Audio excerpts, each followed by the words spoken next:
do have a quorum. It is 8:01. We will officially call the meeting to order. Let's start off with introductions, which is always a little bit difficult in a virtual world trying to do that. But again, my name's Kevin Hansen with Matt Bust. Let's just start off maybe with the voting members. If they would introduce themselves, then we'll go to others. Good morning, Paul Grinland from Valley Senior Services.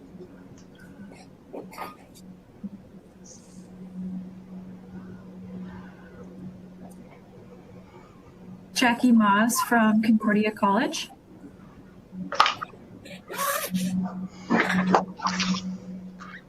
Brad Olson, West Fargo City Commissioner. Annie Wood from MSUM.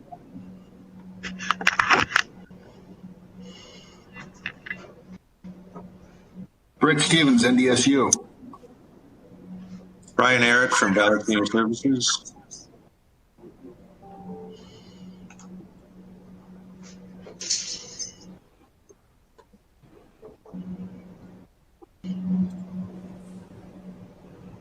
Okay, maybe the others that are present.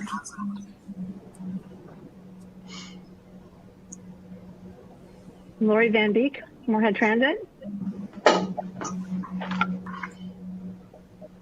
Steve Lindos, Moorhead City Council.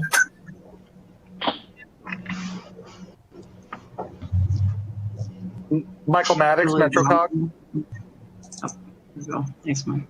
Julie Baumelman, City Fargo Transit. Matt Peterson, City of Fargo Transit. Jordan Smith, Matt Bus. Cole Swingen, City of Fargo Transit.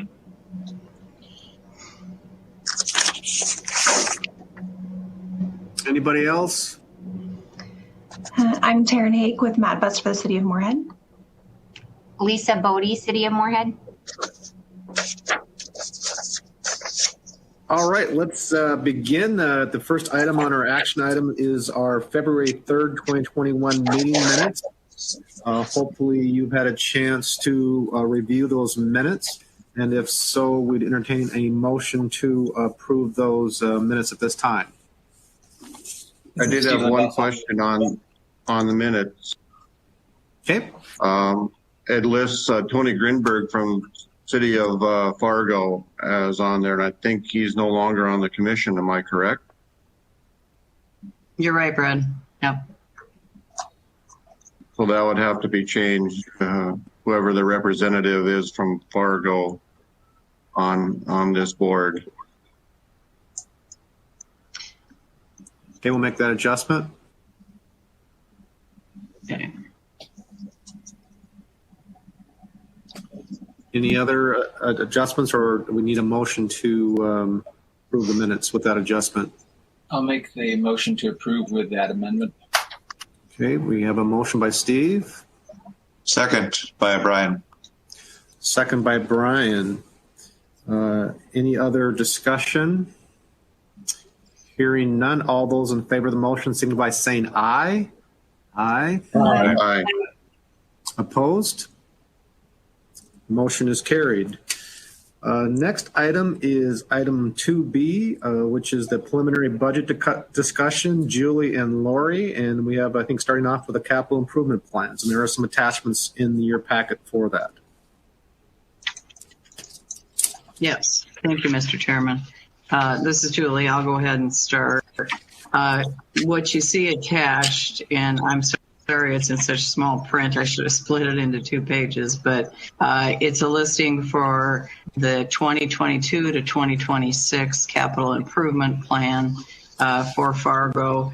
And there are several items that we would cost share with the City of Moorhead in for the Metro Transit Garage, which would include the shop truck, a bus wash, the air conditioning recovery unit, air conditioning and heat replacement, boiler water heater, tool cat, which is a small machine that we remove snow with.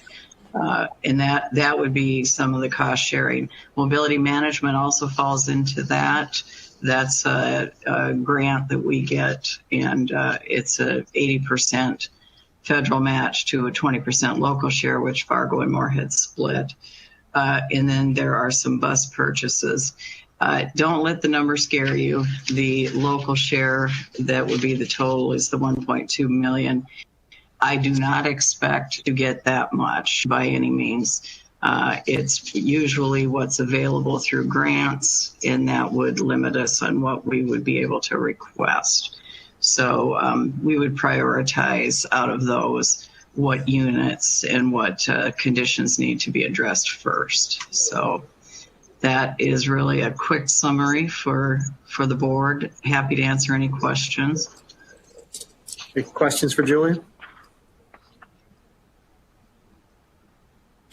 Julie, so you're saying the 1.2 would be the maximum based on getting full funding of the other things, and it would be potentially less. And I think that's typical in any year where you try and get as much as you can, but recognize that you're not going to get everything you requested. Is that correct? Exactly. That's spot on. Yes. Thank you, Mr. Chairman. So Julie, this Any is other Steve. questions? Yeah, I have one question in terms of on the 1.2. In terms of kind of fleet vehicle, are we falling behind by not replacing? Kind of what is the status, you'd say? We actually, with vehicles, we are pretty well set. Those have actually are on hold right now because we're waiting for a consortium that Duluth, Minnesota is leading purchase buses. So the part of the funding has already been set aside. We're just having to move the vehicle into this 2022 category. So yeah, it's, I don't think we have any additional vehicles that we need to worry about. Jordan, do I have that correct in here with vehicles that we have funded some of them? Yes, that is correct. We are all caught up with vehicles as far as funding goes. We're not caught up as far as the vehicles being here because of we're waiting on the Duluth consortium. So no, we are in a good position as far as our fleet replacement is. Yep. Okay. Thank you. Yeah. Thank you. Any other questions for Julie?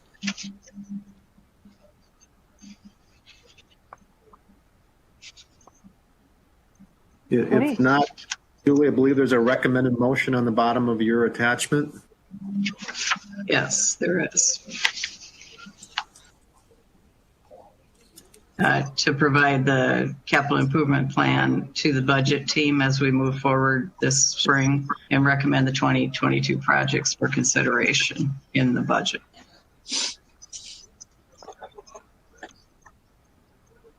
This is Steve Lindoff. I'm happy to make that recommendation to provide the 2022-26 capital improvement plan to the Moorhead City Manager and recommend the 2022 projects for consideration in the 2022 budget. Okay, there's a first, second.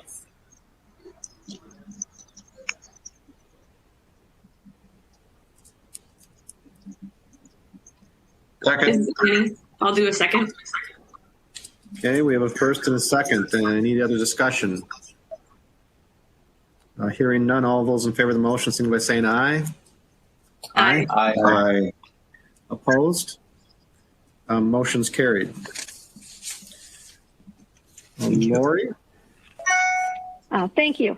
So the Moorhead 5-year capital improvement plan it shows that we've been allocated $150,000 a year in capital improvement funds to set aside for replacement of vehicles and other equipment. And so whatever we don't spend in a year gets put into mass transit reserves and carried forward for those years when we have large vehicle replacements like the large transit buses.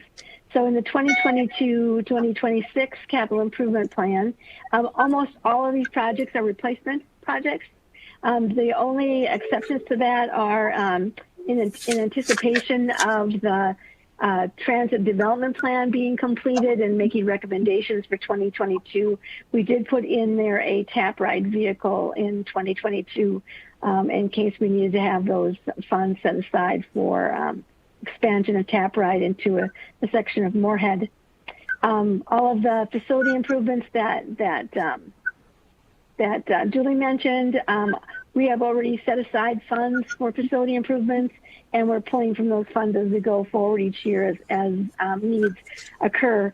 And the air conditioner replacement is something that we may need to do in 2021 rather than 2022 because we had a lot of issues with the air conditioning in this last heat cycle. So hopefully, now that'll just be an amendment to a grant to put that in there if we need to do that project before 2022.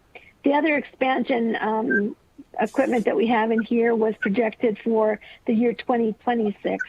And it's just a need to expand our fixed route vehicle fleet as the city grows and the bus services expand. So that's on the wish list and not necessarily at this time a known factor, but something to consider as we move into the future years of the 5-year plan.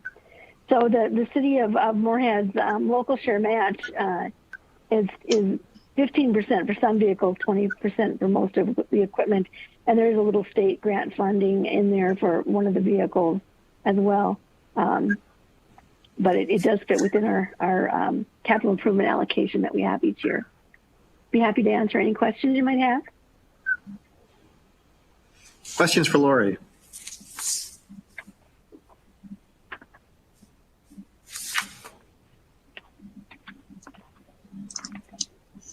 I'll move approval of Lori's proposed capital improvement budget. Okay, we have a first by Brian. Steve Lindos, I'll second. A second by Steve. Any other discussion? Hearing none, all those in favor of the motion signify by saying aye. Aye. Aye. Opposed? All right, motion's carried. Thank you, Julie and Lori. I believe the next item is 2C, the UPass contracts. Thank you. So each year we have an arrangement with the 3 colleges in Moorhead to provide funding to match our state grants to operate the bus routes that travel through the campuses and through the entire system. And based on our memorandum of understanding, the colleges provide 30% of the fare box revenue. Because we didn't collect fares in 2020 because of COVID-19, we are recommending that we go back to 2019's fare revenue and use that as a base for our computation. So we have asked for enrollment numbers from the colleges to distribute those funds. And I was waiting for M-State to get back to me, and they did get back to me yesterday. Apparently, my request and email went into their junk mail. So I will have to amend this to add in the enrollment numbers for M-State so that the distribution between the colleges that is proposed is corrected to reflect the fall 19, spring 20, summer 20 enrollment numbers for the colleges. We haven't met with the colleges, under the COVID and online. I had Annie Wood from MSUM started the process so that she can meet with students, and so I'm asking for recommendation on this amount and distribution, and then I will meet with the colleges to determine if there are any further negotiations that are needed. Okay, questions for Lori?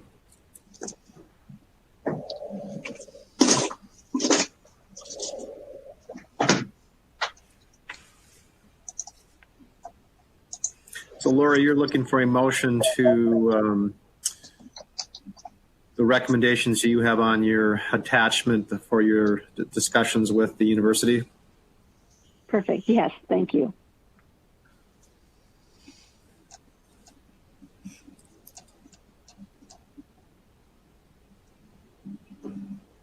I'll make the motion. I'll move for approval. Okay, we have a first by Brian. Second by Brad. Second by Brad. Any other discussion? Hearing none, all those in favor of the motion signify by saying aye. Aye. Aye. Aye. Opposed? Motion is carried. All right, moving on to our agenda item 2D. Sean. Yes, thank you. So every 3 years, we do submit a updated Title VI program to the FTA. And so attached to the packet is the draft or the proposed Title VI program update for Moorhead. And we're looking for a motion to bring it to Moorhead City Council next week. Any questions for Sean? John, I'm assuming these are pretty this is standard. Do you have guides that you follow to make sure that our program meets the federal requirements? Yes, sir. Basically, we go through every year or every 3 years and update the different documents. Sorry, I didn't catch that. Sorry. So we have to go through and update documents and make sure that we have everything in line with current standards, I guess you want to call it. And so, yes, we do follow a template. Okay. And your requested motion is that this would be recommended to the Moorhead City Council so that they would approve this plan. Yes, sir.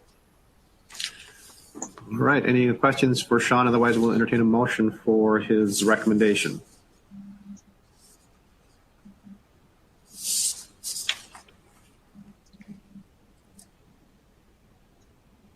This is Stephen. Thus, I'll recommend approval. Okay, we have first, Steve. Second by Brad. The second by Brad. Any other discussion? Hearing none. All those in favor of the motion, signify by saying aye. Aye. Aye. Aye. Opposed? Motion is carried. Okay, item 2E. This is the changes to Moorhead Routes 6 and 9. Taryn. Yes, good morning, everyone. We have a lot of the specific maps are included in the board packet you received, but I'll kind of go through some of these changes briefly. Basically, this all started when we received some information from Dilworth City Administration that they had some new developments happening on the eastern side of town that weren't currently being reached by Route 6, which is the route that serves Dilworth. So through the process of using our route planning software and timing routes, we came up with the route that is proposed, that is attached to your document, which was the one that would allow us to keep Route 6 in that 30-minute cycle, which would allow it to keep connecting at its transit hub at the Dilworth Walmart. And in order to do that, we did have to modify a few sections of the route. Probably one of the biggest modifications was pulling it out of the Cashwise parking lot. People who are using Route 6 do still have direct access to groceries through the Walmart, the Dilworth Walmart. And we felt it was really important to maintain that connection with Route 4, since many people are using it to get further into Moorhead or into downtown Fargo.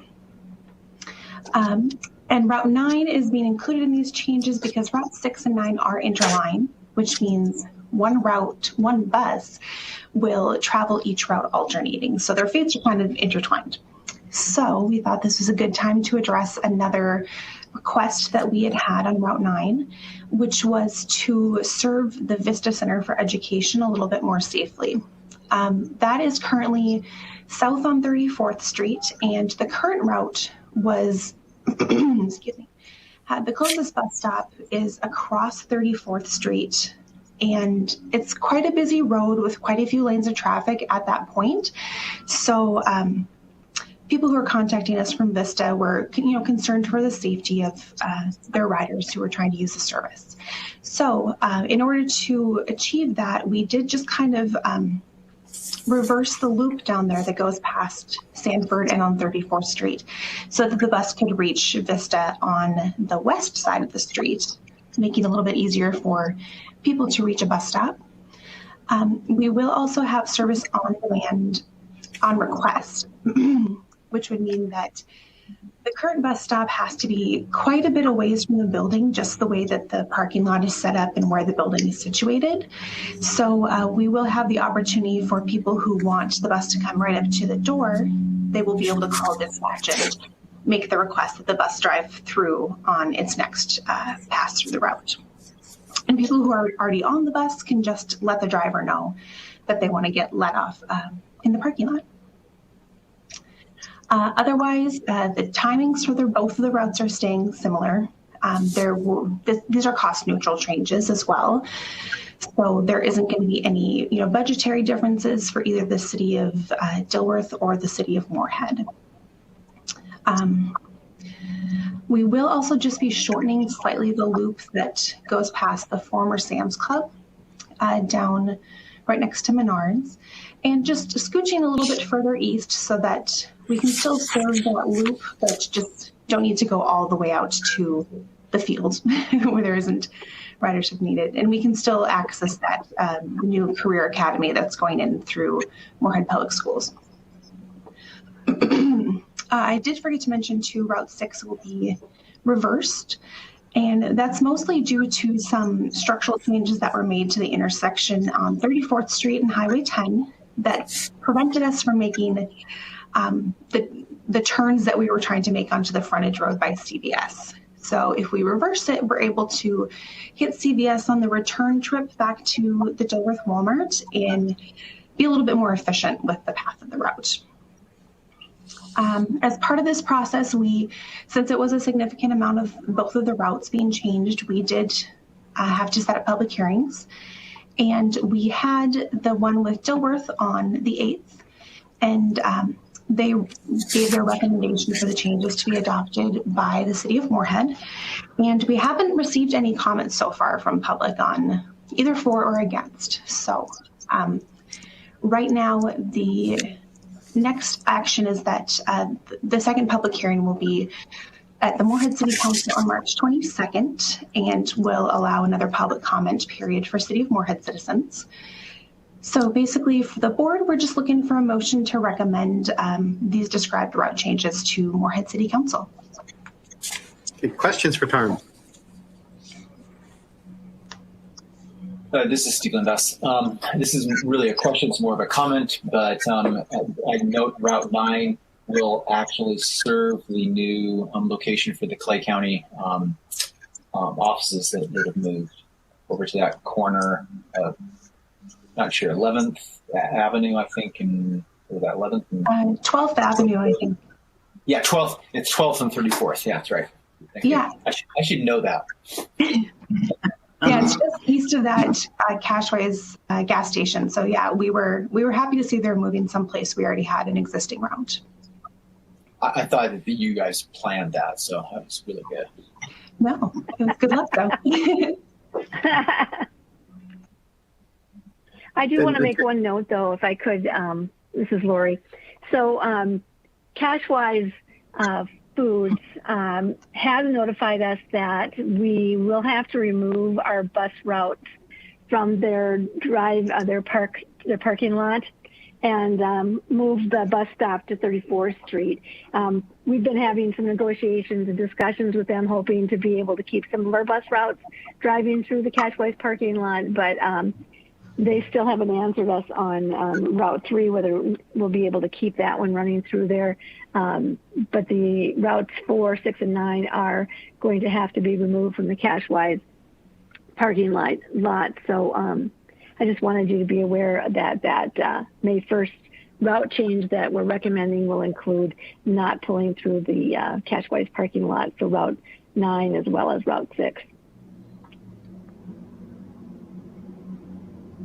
And Taryn, I was reading your documentation. You mentioned this as a one-year pilot program, and that depending on what the transit development plan comes up with, that could potentially change after a while. But this is something you're recommending for now. Is that kind of a summation of what you're trying to do? Yep, that's right. We wanted, based on some of the requests we've been receiving, we wanted to kind of get a jump start. The TDP process is, just taking a little bit longer virtually this year. So we'll kind of see how these changes go and see if the TDP comes up with anything we think will work better. Okay. All right. Any other questions? This is Annie. I have a question. So I know the second public hearing is next week. Sharon, is there anything that would be said in a public comment that would make you rethink this action, since we're making the motion before that second public comment period? Lori, would you have any thoughts on that? Well, we consider every comment to see if it's something that we can adjust and accommodate people. I think we have not received any comments because the adjustments are really not going to negatively affect the people that are riding the buses now. I think it'll just be an improvement. So I don't expect to get any comments that will make any adjustments. Thanks for that information. Appreciate it. Yeah. Other questions? Not the recommended motion is at the bottom of Taryn's memo to the board.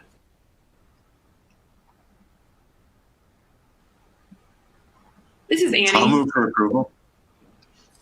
Brian first. Annie will second then. Annie will second. Any other discussion? Hearing none. All those in favor of the motion, signify by saying aye. Aye. Aye. Aye. Opposed? Motion is carried. Thank you, Taryn. Moving on to our agenda, we'll move on to the informational items. Item 3A is an update on the mask requirements for transit. Julie. Thank you, Mr. Chairman. As everyone knows, there are mask requirements out there depending on what arena you operate in. I know the city of Fargo is very likely to lift their mandate on March 22nd. That's the last I heard. It does look like it's going to be done at that point. However, with transit, we've had some developments where President Biden had issued an executive order. The CDC had issued an order coming through their guidelines, and the TSA, the Transportation Security Administration, issued a security directive in support of President Biden and the CDC's issues. What it boils down to is the federal requirements will continue and be in place for a minimum of 100 days from when President Biden's executive order was issued, which would take us about to mid-May. And what it applies to is any public conveyances, as they call them. So that's our transit vehicles and in our transit facilities, including our Metro Transit garage, where there's maintenance being done. Everyone involved in transit is going to be required to wear a mask.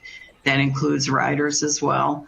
So even though the city of Fargo is going to be ending their mask mandate, and I'm not sure, Lori, maybe you can talk about City of Moorhead and their mandates, but basically we will be continued. It's considered federal law that we will have to continue with enforcing a mask policy on our vehicles, and in our buildings. So I'd be happy to answer any questions. There's very few exceptions to those rules as well. So again, happy to answer any questions you have.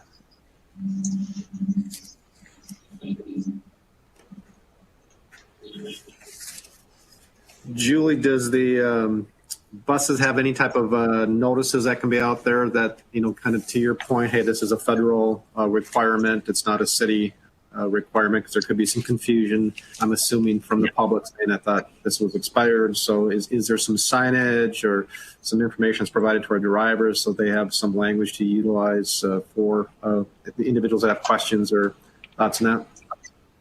Yeah, thank you, Mr. Chairman.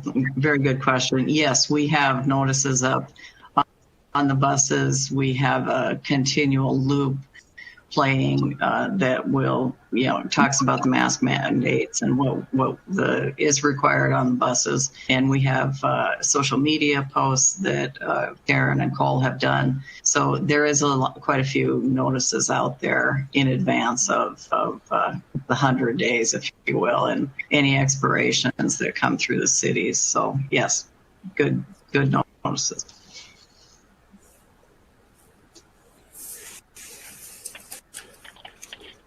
Any other questions or discussion for Julie? So Julie, at this point, this is just an update to make the board aware of it, and no action is required at this time. That's correct.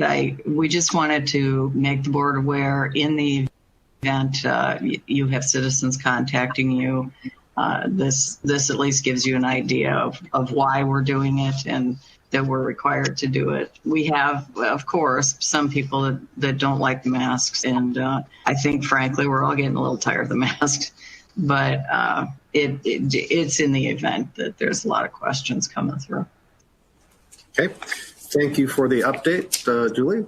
We'll move on to item 3B, which is the update on our safety plan to the Metro Senior Ride. Jordan, I believe you have an attachment in our packet. Thank you, Chairman. Yeah, so you might remember last November we brought you the safety plan to recommend to the cities of Fargo and Moorhead. Those were approved by the cities. After the approval, it was brought to our attention that Metro Senior Ride should be involved in our plan, being that Moorhead contracts service from them. So this is just an amendment to the plan, which includes Valley Senior Services or Metro Senior Ride, and then also adds them to our safety committee. Good question. Any questions for Jordan?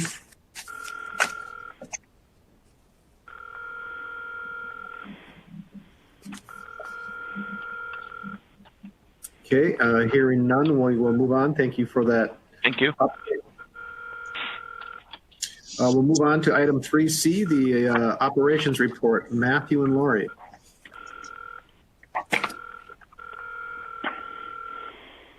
Thank you, Mr. Chairman. I am attempting to share my screen here. Let's see if it'll work today. Are you guys able to see that? Not yet.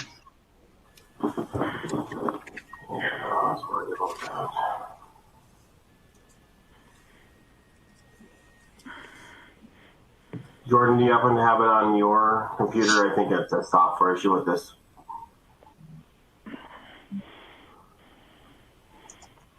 It's under the map board folder.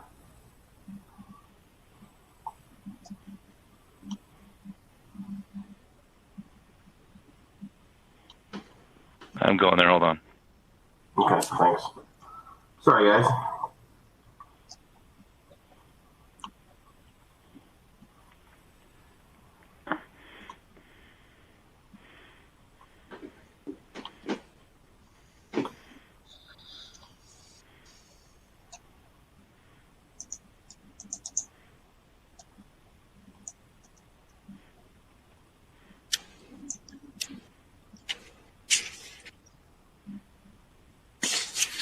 Matthew, maybe we'll wait for that to pull up. Any construction season starting for the drivers? I'm assuming that's starting to come up here pretty quickly. Are you expecting, are there a lot of big projects that you will be dealing with again this year?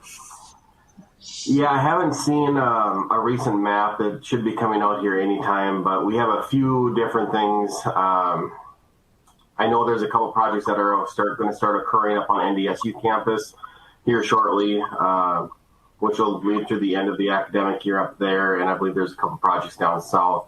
The bigger construction issue is with the GTC exterior renovation.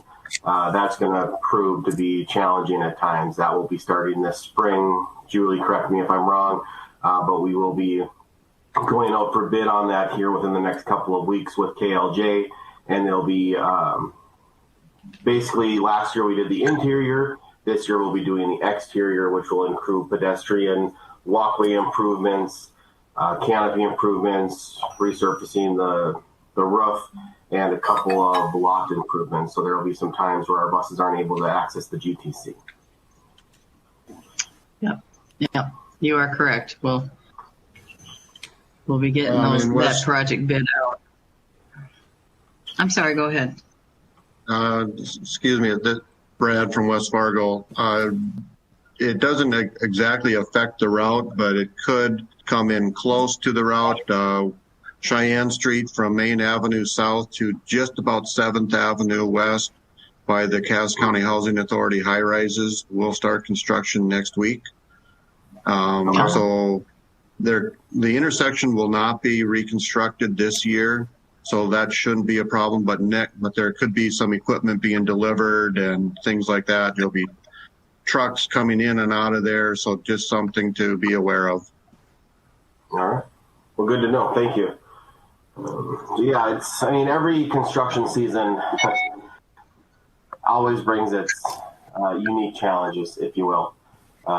We get a list of projects that are planned, and then we get the projects that aren't planned. So, all right, thanks, Jordan. I see the operations report is up. This will actually be a pretty quick operations report since we just did the 2020 versus 2019 operations report back in February, I think. So we only have about 2 months worth of data here. If you go to the first slide there, Jordan, ridership, as you can see, is quite a bit lower than previous. Why me, Lord? So this ridership here shows just the service types: Moorhead, Fargo, and paratransit. Next slide, Jordan. This one will show you the comparison between 2020 and 2021 so far. One thing to note are the numbers on the left side there only reflect through the end of February. I wanted to be able to compare apples to apples, so I didn't want to use the March data, even though you see some March data on the graph itself. Right now, we're seeing about a change of 42% reduced ridership. We're hoping that's going to increase when we start fares on April 1. One of the main things that we see when we have fare-free service is sometimes not all of the rides get tallied on the fare box with passengers coming on and off so quickly. If the driver happens to go in and use facilities or anything like that, sometimes that ridership can get missed. So we're hoping once we start charging fares on April 1 that the ridership will be a little bit more accurate and reflect a more realistic amount of actual ridership if we are dropping or increasing. I anticipate we are getting similar to levels of 2020. GTC, paratransit, NDSU, NDSU is a bit of an exception with the school year.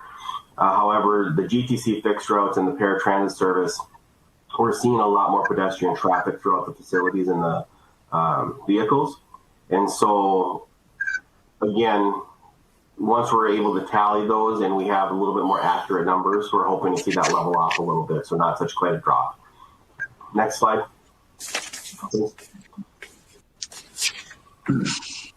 Revenue hours, as you can see, are very similar. We haven't affected any of our revenue hours. There was a very short period of time in 2020 where we suspended Route 15 for a brief period of time.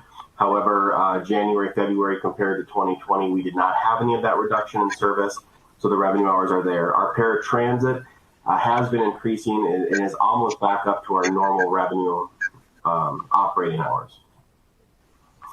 Next slide, Jordan. So decrease in ridership. Decrease in ridership will obviously affect our rides per hour. So you can see we had quite a bit of drop of the rides per hour, 48%, so pretty close to that 42% in ridership drop.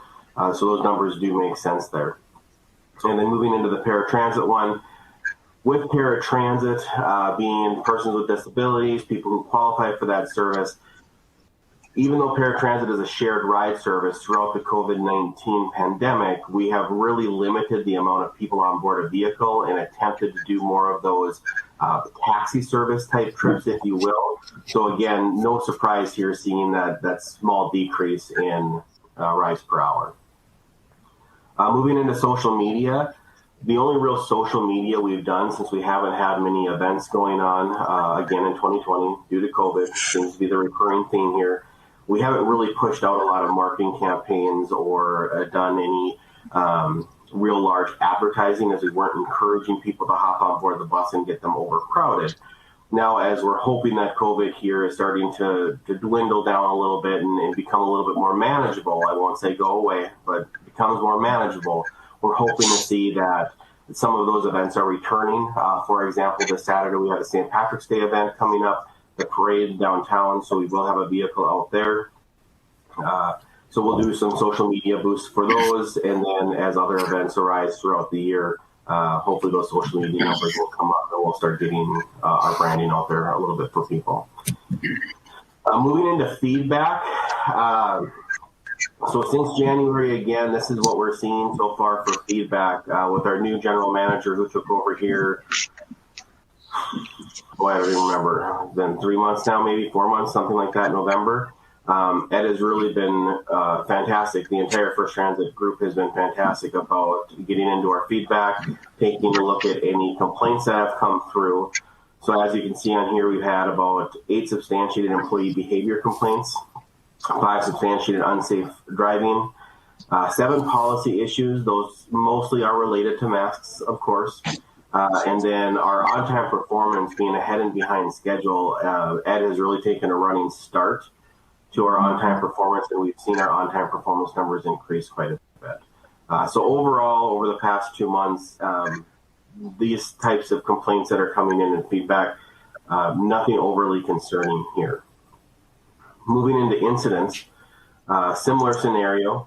We're looking again at policy issues. Now, again, I'll just clarify for everybody, a complaint, generally speaking, originates from a passenger, a customer, or a citizen of the metro area against MAP Bus. An incident is something that an employee of ours reports for us to document and investigate. So on an incident, we want to see substantiated incidents much more than we want to see substantiated complaints. A substantiated complaint is going to indicate that our employees are not following policies, procedures, or are just general operating rules, where an incident shows our employees, substantiated incident shows that our employees are providing good, verifiable information for different things that occur. Some of the biggest issues that we've seen down at GTC are emergency services increase. Julie, Lori, and I, and Jordan have all had discussions about the security at the GTC. Being fare-free has caused its own set of circumstances, if you will, that have created some potentially safety-related incidents. One being a few weeks ago, a loaded handgun was found in the restroom by one of our employees. There's been a little bit more verbal assaults, if you will. And so we are looking at the possibility of increasing security for the GTC. Currently, we have security at the GTC from 6 p.m. in the evening to 11:30 at night. We have a station guard down there.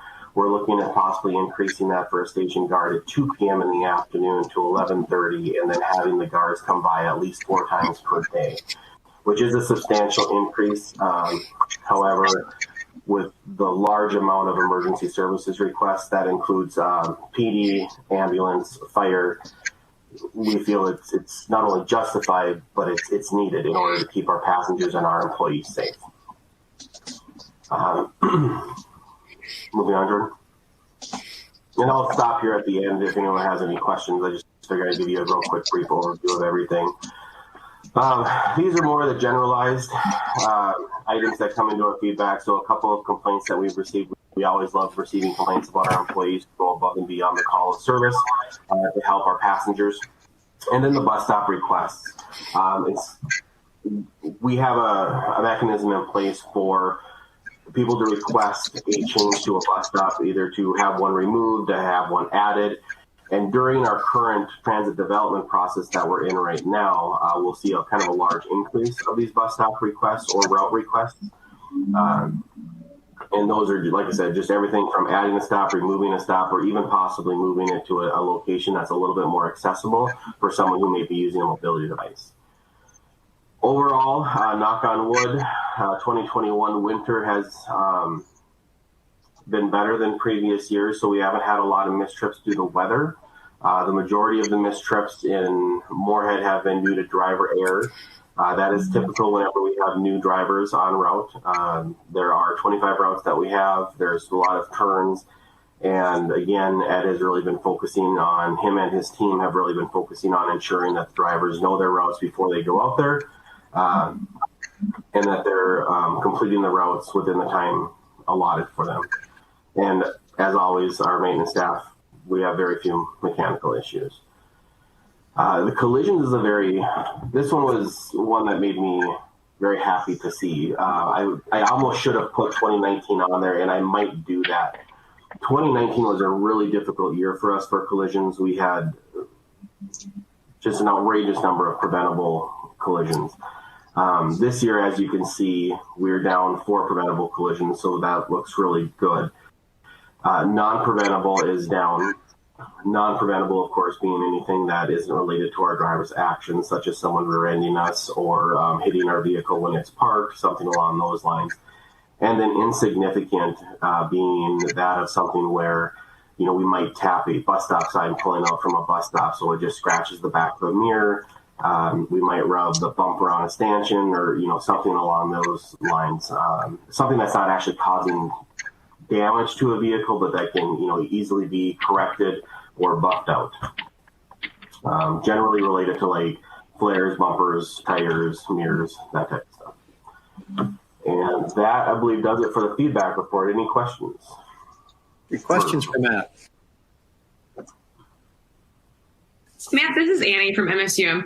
I've got a question about what could we do differently in order to actually get accurate numbers while we're running fare free. I understand that there are some challenges where you aren't collecting data in the same ways, but I think it is important for us to have accurate information. I know that 2020 into 2021 has been an anomaly all around. Ridership is down across the country, but I think the excuse is what it sounds like is, well, we don't have accurate numbers, but I think it's important that we put into place some practices that would give us accurate numbers. When I was presenting the MAP bus information to our students, as part of our student activity fee review, and I showed them the numbers that we have from the college ridership so far this year. They were pretty surprised because it's well under 100. And, I had to tell them what I've been told is that we haven't been collecting accurate information, and they were pretty surprised by that. I think it's important, especially when we have different stakeholders that maybe aren't in these types of meetings, that we have accurate information to be able to provide back to those other groups, because it's not just us around this table who's looking at that information. It's people in our city, it's students who are helping pay for that UPass agreement. So I'm curious if you could speak to any suggestions or ways that the team could work on getting that accurate ridership information even when we're fare free. Sure. That's a really good question. And so when we talk about accuracy, anytime that you have human interaction, there's always the potential for inaccurate numbers coming through. It comes down to funding at the end of the day. So a few years ago, we started placing APCs, or automatic passenger counters, on board our vehicle. Currently of our fleet, we only have, I believe it's 9 or 12, Jordan, correct me, vehicles that actually have the APC. Since we need 25 vehicles to operate, we don't have APCs on every single one of our routes. And so even though our contractor trains the drivers to ensure that they're, entering in that data whenever someone boards the vehicle, at the end of the day, it is a human or a manual process. And so if we had the funding to implement APCs across our entire fleet, we would have much more realistic or much more accurate numbers, where we would not only have boardings, but we would have deboardings, and overall would make the MAP bus system that much better, because when we do our transit development plans, we would be able to see not only where people are boarding the bus, but where they're also getting off the vehicle. And with Fargo-Moorhead, with our community, we have a pretty amazing fleet, but at the cost of around $590,000 a vehicle. When we start adding, those accessories such as APCs on, so, those are about $5,000 to $7,000 roughly. Just to add that one add-on, and then there's a licensing fee that we have to pay every year. We have to be cautious of our budget, if you will, so that we're not saying, okay, all of a sudden we're going to add on $100,000 in technical services. And so we review ridership numbers on a daily basis. I'm very adamant about doing daily ridership reconciliation. And part of that reconciliation is going through and looking at the individual route and the drivers. And when we notice any anomalies where specific drivers, especially those who may be new, we would provide those reports to First Transit and they would address that with the driver. So I know that's not the best answer in the world, but it is the truth. And, it really comes down to human interaction versus funding for technology. If I could address that as well. Oh, sorry. Go ahead. Okay. Thanks, Annie. I just wanted to say that, without the college IDs being run through the fare boxes, it's really difficult for us to know who's an adult and who's a college student because they are adults. And so the drivers, unless they're getting on at a campus bus stop, are not going to be able to know that that's a college student. So they're getting on at their homes, they're going to a grocery store, transferring between vehicles. We just have no way of tallying the college ridership when we're fare free. And part of it is we have our fare boxes actually covered up so people don't accidentally pay. And so the swiping area for the IDs is not even available for the college students to put their ID through, and we're not loading at the front of the bus either. We're loading at the back of the bus where we don't even have a fare box. But with April 1st starting fares again, we will be able to collect that data. So if we go to fare free in the future, we can still load at the front of the bus now because we have permanent barriers that have been installed to protect the drivers from coughing and all of the different things that pass around, diseases and things like that. So, the likelihood is that we could keep our fare box open for IDs to be run through if we go fare free again in the future because we can load at the front of the bus. So hopefully that will help. Sure, I appreciate the information and I recognize that technology can be a great solution, but technology is not a free solution. So I think my ask on behalf of our students based on their conversation is that there are strategies in place to understand who are our college riders when we do go fare free. I realize that's not necessarily an easy ask, but if I can at least share with them that that's a consideration you're making, that would be helpful for me. So thank you. Thank you. Matthew, you mentioned that 2019 numbers were higher for preventable accidents, have gone down. Anything you would attribute that to? Training? Anything that you can point your finger to that you think has helped those numbers to go down? Yeah, so training definitely. Again, I'll reiterate the fact that we've had a couple of rough years at MapBus with contractor services, and with Ed coming in, his staff, the training that they've been doing and the focus that they've been working on with the drivers has really helped. Overall, we're seeing a much more positive mentality amongst the drivers, the dispatchers, that working together, reporting information, and just kind of slowing things down and trying to ensure that they're providing that best customer service as possible. A few years ago, in mid-2019, we reevaluated our route timing structures. We didn't want drivers to feel rushed or pressured to operate a route within a allotted time frame. So we went through and retimed them all, made sure that the routes were able to be completed with 90% or better on-time performance.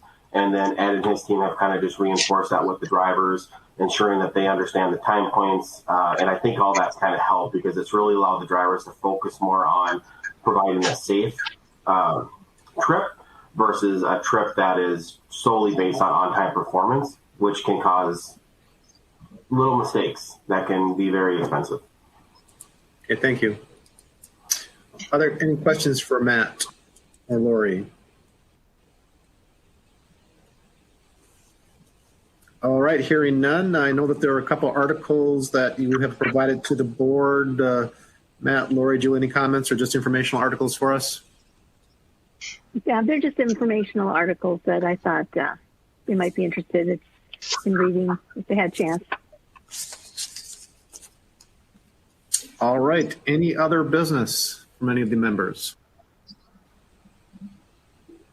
Okay, hearing none, we are adjourned. Thank you, everyone, and enjoy the rest of your week.